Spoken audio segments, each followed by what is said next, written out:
Gandang tanghali muli sa atin na po. Balik ko na ulit sa UK. 11:40 na po.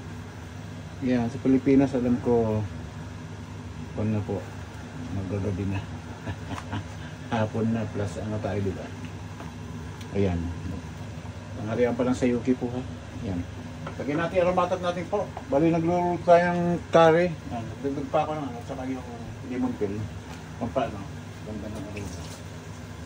Nakita nyo po, yung pinakasos niya po, nag-blender ako ng kanyan, may sibuyas, bawang, at saka konting black pepper, konting sugar, yun po. Tapos may sili din po na blender ko, ayun po, nakita nyo po, ang ganda. Ayan. Nagdaglan po kayo para habang nagpapalambot tayo isa. No? Ayan po, lagay na po natin to. Marami po ito. Minarinate ko na rin po ng ano ito, kaibigan, ng uy, hey. Nakamarinate po yan ng ano, ng mga spices, ganyan. Curry powder, kunti po, paminta, bawang, luya, yan po. Nakita niyo po.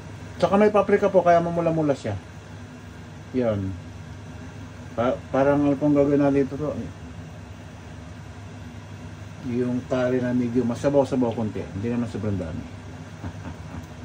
Masarap po to. Mamaya kaibigan, pakita ko sa inyo.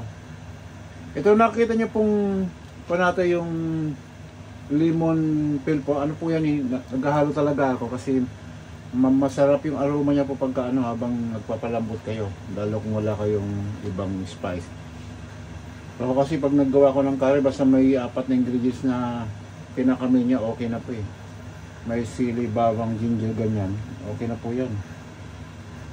Maano na po siya. Yung masarap na yan. Tapos timple nyo na kung anong gusto nyo pampalasa. Pampalas ng sugar, chicken powder, ganyan po. More garlic pag malapit na maluto, yun lang po. Tsaka may konting oil din po to, ha. Pero konti lang, mga 3 teaspoon siguro nilagay ko. Para mag-isa yung ano, yung pinaka sauce niya. Nung hinalo ko po to, halong-halo na po yung ano, yung pulong-pulo na po yung ano, yung mga spices ko, ha, bago ko hinalo yung manok. Kaya yan, kita nyo po, ang ganda. Ayan, kaibigan, ha. Ano, mamula-mula. Yan ang tunay na kulay ng curry po, mamaya. Nakikita nyo po pag ano na. Pagkaluto na, pakita ko lang sa inyo mamaya po. Diba, kaibigan? Siguro 15-20 minutes na diretso kulo. Tapos i-adjust na natin yung pinakalasa niya po. Yun na, timplahin na.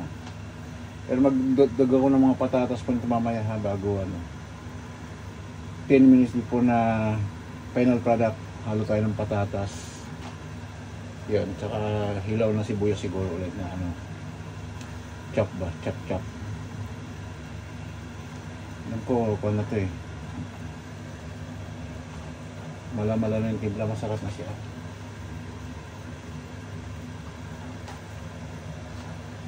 Hindi ko final pointing pa dyan, pero masarap na siya. Diba, kaibigan? Kita nyo po. Ganda nyan pagka nagawa, kaibigan. Abang-abangan nyo. Kita-kits sa sunod na video po. Makita nyo yan. O, pwede na ako maglagdag pa lang, ano, para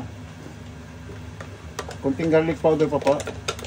Parang yan, garlic powder po. Saka naman konting black tip, white tip, pwede rin.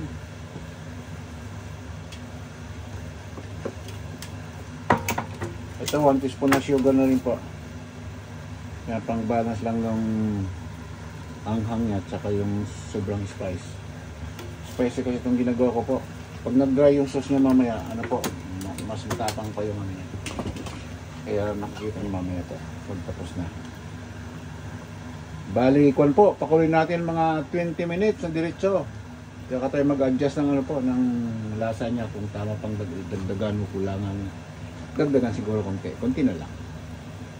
O, kaibigan, hanggang dito lang. Mamaya uli po at magandang tanghali muli sa ating lahat.